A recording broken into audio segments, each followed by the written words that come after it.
Hello students, JEE Main 2024 important topic series में हम लोग यहाँ पर फिर से कुछ टॉपिक्स को एनालाइज करने जा रहे हैं।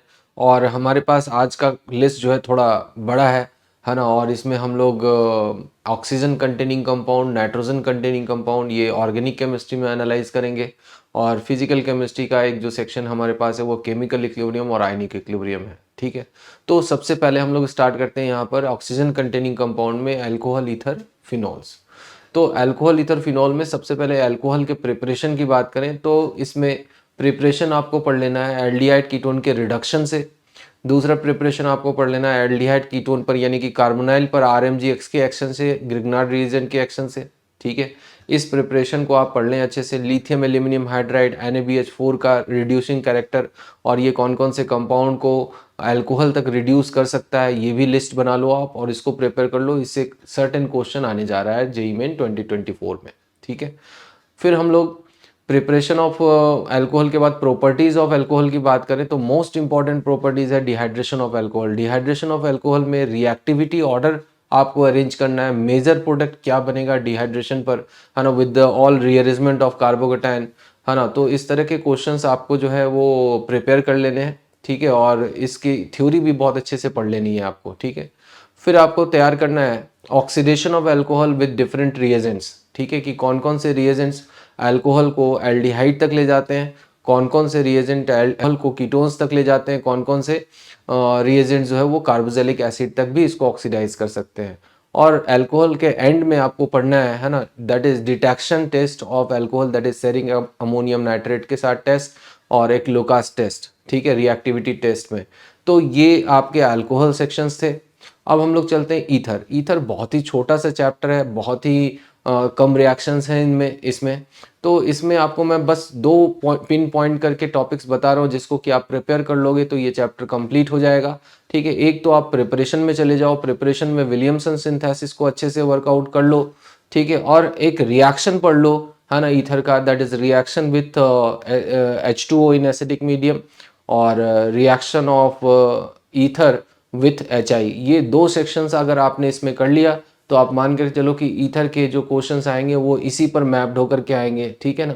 और एक और रिएक्शन मैं यहाँ पर ऐड कर रहा हूँ, that is oxidation of ether. ठीक है, जिसमें कि अल्फा हाइड्रोजन जो है वो ऑक्सीडाइज, अल्फा हाइड्रोजन वाला जो पार्ट है वो ऑक्सीडाइज हो जाता है एयर और लाइट के प्रेजेंस में। ठीक है, तो ये सेक्शन अगर आपने ईथर का कर लिया तो माना जाएगा कि ये सेक्शन आपने कंप्लीट कर लिया और इससे एक भी क्वेश्चन आपके छूटेंगे नहीं जेईई मेंस 2024 में। ठीक है, नेक्स्ट हम लोग आ रहे हैं, अब हम लोग फिनॉल पर। ठीक है, फिनॉल का जो प्रिपरेशन है that is very very important, है ना। और इसमें cumin peroxide method is the most important, आपको ये करके ही जाना है, इससे क्वेश्चंस आने ही आने हैं। ठीक है, तो आप इस पूरे सेक्शन को बहुत अच्छे से कर लो, है ना, क्यूमिन पेरोक्साइड मेथड को, इसके मैकेनिज्म को अच्छे से कर लो और इसके जितने भी प्रीवियस ईयर क्वेश्चंस आपको दिख रहे हैं वो सारे कर लो। ठीक है, इसके बाद नेक्स्ट हम लोग ईएस ऑफ फिनॉल की बात करते हैं। ईएस ऑफ फिनॉल में जैसे हम लोग ब्रोमिनेशन की बात कर लें, ब्रोमिनेशन ऑन फिनॉल, ये भी एक इम्पॉर्टेंट रिएक्शन है, इसको भी आपको कर लेना है कंप्लीट। डाइजो कपलिंग आपको कर लेना है इसमें सेक्शन में, है ना। चाहे आप एनिलीन की बात करें या फिनॉल की बात करें, दोनों में डाइजो कपलिंग आपको पढ़ने को मिलता है ना। और दोनों को मिलाकर क्लब करके एक नेम रिएक्शन की तरह डाइजो कपलिंग को कंप्लीट तैयार कर लो। ठीक है, और इसके बाद हम लोग फेनोफ्थलीन के प्रिपरेशन को तैयार कर लेते हैं इस सेक्शन में, फिनॉल में, वो भी इम्पॉर्टेंट है ना। और ये जो मैं मैपिंग बता रहा हूँ इससे आप मान करके चलो कि इससे क्वेश्चंस आने ही आने हैं। और लास्ट में फिनॉल में आपको टेस्ट ऑफ फिनॉल्स जो है वो कर लेना है, क्योंकि प्रैक्टिकल केमिस्ट्री का वेटेज बढ़ना ही बढ़ना है इस बार जेईई मेंस 2024 में। तो आप जितने भी प्रैक्टिकल केमिस्ट्री से कनेक्टेड रिएक्शंस हैं, है ना, उसको एक बहुत अच्छे तरीके से कर लो और इससे क्वेश्चंस आएंगे ही आएंगे। नेक्स्ट हम लोग देखते हैं एल्डिहाइड कीटोन चैप्टर। तो एल्डिहाइड कीटोन चैप्टर में सबसे पहले परसेंटेज इनॉल कंटेंट का जो ऑर्डर अरेंजमेंट होता है वो आप प्रिपेयर कर लो। और इसके बाद हम लोग जो रिएक्शन केमिस्ट्री है उस पर देख लिए तो न्यूक्लियोफिलिक एडिशन ऑन कार्बोनाइल्स, इसको अच्छे से प्रिपेयर कर लो। इसमें आप प्रिपरेशन एडिशन ऑफ HCN कर लो, एडिशन ऑफ वाटर जिसमें कि हम लोग एसिटल और हेमी एसिटल का फॉर्मेशन पढ़ते हैं वो कर लो, है ना। और नेक्स्ट अगर नेम रिएक्शन की बात करें तो ये चैप्टर नेम रिएक्शन के हिसाब से भी बहुत इंपॉर्टेंट है। बट मेनली आपको aldol condensation, similar to aldol condensation जो रिएक्शंस हम पढ़ते हैं उसको रिव्यू कर लेना है और कैनिजारो रिएक्शन को पढ़ लेना है। और कैनिजारो से रिलेटेड जो मैकेनिज्म है वो भी इम्पॉर्टेंट है, उसको भी आपको कर लेना है साथ में, ठीक है। और इसके बाद जो एल्डिहाइड कीटोन के टेस्ट होते हैं, टॉलेंस टेस्ट, फेलिंग टेस्ट और बेनेडिक्ट टेस्ट, इस पर बेस्ड क्वेश्चंस पीवाईक्यू आपको कर लेने हैं, ठीक है। DNP test is also important, जिसमें कि हम लोग कहते हैं reaction of aldehyde and ketone with reaction of derivative of ammonia. तो ये वाला सेक्शन जिसमें DNP test, hydrogen formation, hydrogen formation, ये जो पूरा रिएक्शन मैकेनिज्म है और इससे जो रिलेटेड क्वेश्चन है, इसको पूरा कंप्लीट कर जाओ, ठीक है। और एरोमेटिक एल्डिहाइड में मैं चीज़ ऐड करना चाहूँगा कि एरोमेटिक एल्डिहाइड के जो प्रिपरेशन है ना, उनके प्रॉपर्टीज़ पर बहुत ज़्यादा जाने की आपको ज़रूरत नहीं है ना। सिर्फ प्रिपरेशन पर आप फोकस करो, प्रिपरेशन से ही मैक्सिमम क्वेश्चंस आएंगे, ठीक है।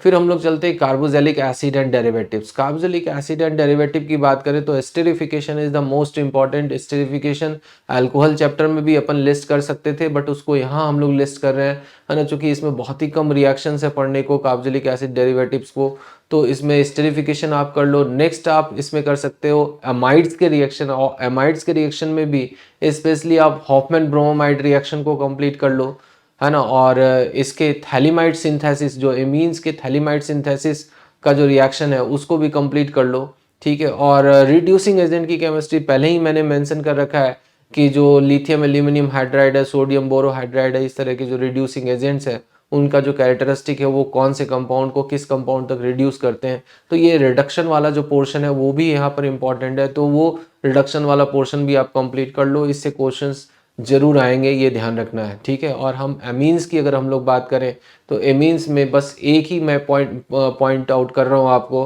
है ना। एक तो अमोनोलाइसिस के थ्रू प्रिपरेशन आप कर लो एमीन्स का, और दूसरा इसमें आप कंप्लीट कर लो different test and separation of amines की। एमीन्स को कैसे हम टेस्ट करते हैं, आइडेंटिफाई करते हैं, 1 डिग्री 2 डिग्री एमीन्स को, 3 डिग्री एमीन्स को, और कैसे इसको हम सेपरेट आउट कर सकते हैं कि ये तीनों क्लास ऑफ एमीन को हम डिफरेंट कैटेगरीज में प्लेस कर सकें। तो अब आते हैं हम लोग फिजिकल केमिस्ट्री वाले सेक्शन पर, that is chemical equilibrium and ionic equilibrium, है ना। तो केमिकल इक्विलिब्रियम में सबसे पहले तो हम लोग ये बात करेंगे कि जो रिलेशंस हम लोग लिखते हैं केपी और केसी का जो एक्सप्रेशन लिखते हैं होमो हेट्रोजेनस इक्विलिब्रियम में, होमोजेनस इक्विलिब्रियम में, तो उसको कैसे लिखा जाता है। जैसे कि एक बहुत छोटी सी बात मैं बता रहा हूँ कि जैसे हम लोग किसी आइसोलेटेड सॉलिड या फिर प्योर लिक्विड के लिए जो एक्टिविटी प्लेस करते हैं वो 1 के बराबर प्लेस करते हैं, तो समटाइम ये छोटे छोटे मिस्टेक्स आपको अवॉइड करने हैं, और इस सेक्शन से क्वेश्चन जरूर आएंगे, ये ध्यान रखना है, तो इसको उसी तरह से प्रिपेयर करना है, ठीक है। नेक्स्ट केमिकल इक्विलिब्रियम में relation between Kp and Kc is the most important, है ना। इसको अच्छे से वर्कआउट कर लो, इससे भी क्वेश्चन श्योर एंड सर्टेन है, ठीक है। और फिर इक्विलिब्रियम, इस तरह के क्वेश्चंस जिसमें कि equilibrium partial pressure, equilibrium concentration निकालने के लिए बात की जाती है, उस तरह के क्वेश्चंस को भी आप वर्कआउट कर लो। ऐसे क्वेश्चंस आपको पीवाईक्यू में आराम से मिल जाएंगे, तो ये बहुत ही इंपॉर्टेंट सेक्शन है और इससे क्वेश्चंस मैप होंगे ही होंगे, इसको आप अच्छे तरीके से कंप्लीट कर लो, ठीक है। और इसके बाद जो लास्ट इसमें सेक्शन केमिकल इक्विलिब्रियम में है ना, वो है तुम्हारा लीच-एडिडस प्रिंसिपल, जिसमें कि हम लोग पढ़ते हैं कि रिएक्शन इक्विलिब्रियम पर जो है डिफरेंट आर्टिफिशियल चेंज का क्या इफेक्ट होगा, जैसे effect of change of pressure, effect of change of temperature, effect of change of concentration, effect of change of volume of container. इस पर क्वेश्चन बेस्ड थ्योरेटिकल क्वेश्चन होते हैं, इसको आप अच्छी तरीके से कर जाओ, ठीक है।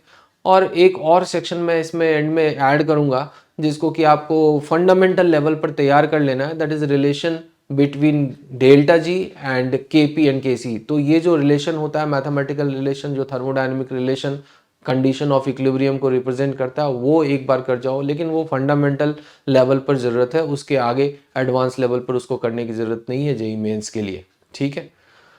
अब हम लोग बात करते हैं आयनिक इक्विलिब्रियम की।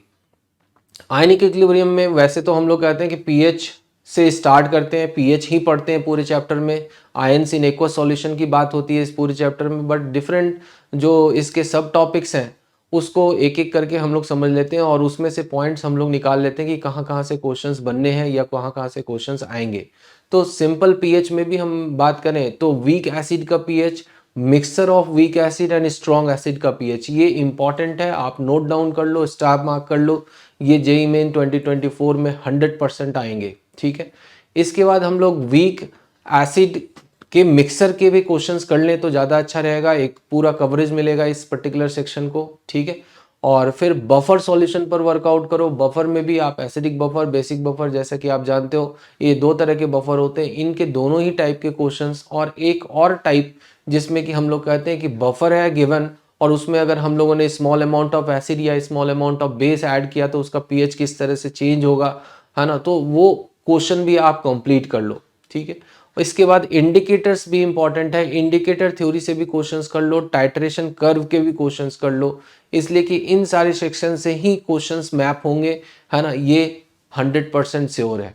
ठीक है, इसके बाद हम लोग चलते हैं सॉल्युबिलिटी एंड सॉल्युबिलिटी प्रोडक्ट में।